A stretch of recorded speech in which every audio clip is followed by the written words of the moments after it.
Comic book culture is a billion-dollar industry. Its fan base, massive. Its reach, global. But the engine driving all that success is this. Which, if you think about it, is kind of crazy. I mean, this is just words and art on some pages. Before that, it was just lines in a sketchbook. And before that, it was just a thought in someone's head. So, who are those someones? And what else is going on in their heads? Those writers and artists have to start somewhere. And at Boston Comic Con, that somewhere is Artist Alley. Our Artist Alley now is over 300 people. For the people that are just coming up, a lot of people do get found in Artist Alley now. Seeing those people come up and now be among our featured guests is pretty awesome. So let's say I'm an aspiring writer or artist in Boston and I want to get into the indie game. Where do I go? I'm Wes Hazard. I'm a comic here in Boston and a lifelong geek. But what does it really mean to be a geek? There's a lot to explore.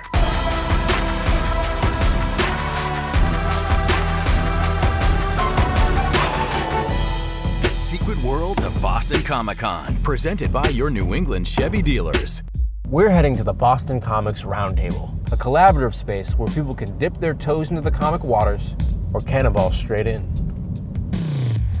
I am a media artist and a graphic storyteller. Okay, pause right there. This is Haida Solbig, media maven extraordinaire. Not only does this cool lady know her stuff, but she also owns this workspace. Okay, continue. I'm also a documentary filmmaker. With your documentary expertise, can you keep these guys in line because this crew... Are you trouble? Is that what he's saying? Boston Comics Roundtable is a collective of Boston comics artists. It's often difficult to get yourself published, and so we publish collections. Our most recent anthology, it's called Boundless. It's science-based, it's very exciting, and it's all just basically about all the wonder of science. I've worked with Dan on a piece. It is autobiographical, but I don't do my own drawing, so it's half autobiographical and half it's Dan reporting on my life. We love the way that Dan drew John as a teenager.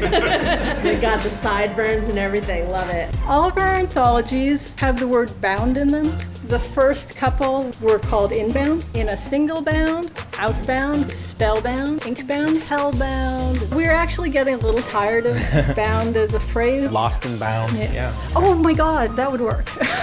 That's what I'm here for. Can you tell us a little bit about the class that's going on right now? Okay, this is inking for comics artists and illustrators. It's taught by Gerald Dye, who is one of our real local talents. This is our sort of advanced inking class. All right, let's pause again. Gerald Dye is a pretty big deal. He's an illustrator and cartoonist whose work has been published for years. I've noticed the entire class you're the only one who's left-handed. Explain yourself. What are you working on? I've got a pretty simple apartment building. Reminds me of my days in Alston. You are missing a couple rats, like right here. That needs to happen. Yeah. And then a man just yelling into the wilderness. Someone getting bounced out of a club at 2 a.m. would really complete this piece. I'm gonna make an assumption. This looks to me like an outhouse with a bear hanging out behind it. Is that what we're working with here? You got it. Do you have experiences with outhouses? No good ones. I will confess that my drawing skill is the same as it was in first grade. Do you think that you could teach someone like me? I can teach anybody how to draw.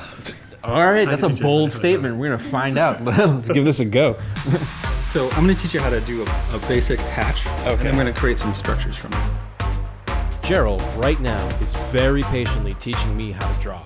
And the results speak for themselves. I'm gonna take this home. Mom might put it on the refrigerator. Can I get this autographed? Absolutely. All right. I would like to call this one Biff from Back to the Future in 1982 Provincetown. Sure, I can make it look easy, but the path to success for actual indie comic creators can be really hard. Like, crazy hard.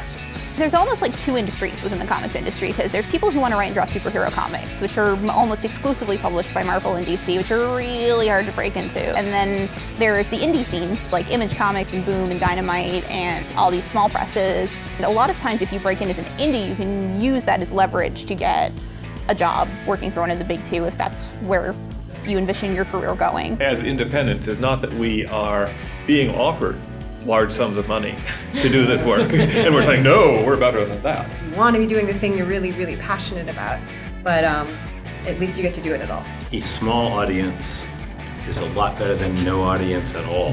That's very true. I don't have delusions of making millions and millions of dollars. I'd be comfortable with, hundreds of thousands. There's always going to be room for talented people. The industry that's growing by leaps and bounds every single year. Comic book stores are in their heyday right now. It's one of the only areas in publishing that's actually growing. A lot of these artists who become Image Comics, who start being published by Random House, start off publishing their own work. All that hard work can pay off, and a perfect example of that is the creation of Tick. And I can't help but notice there's a lot of Tick, like a lot. I love the Tick. I remember the cartoon as a kid, so what's the connection? We publish the Tick. New England Comics publishes and always has published the Tick.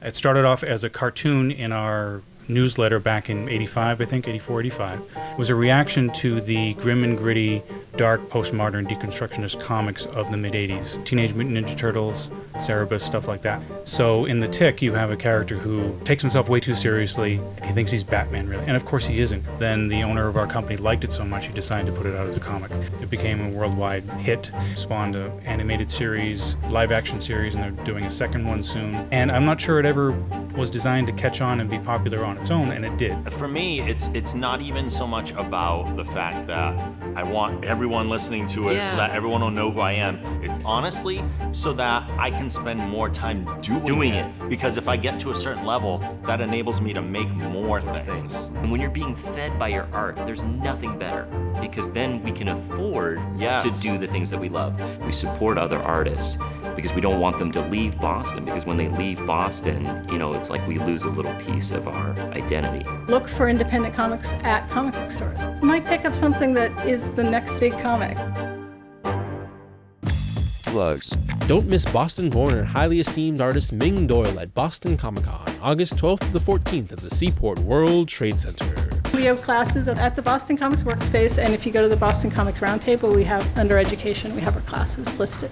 I just finished illustrating a book for First Second called Pigs Might Fly, but that should be coming out next year.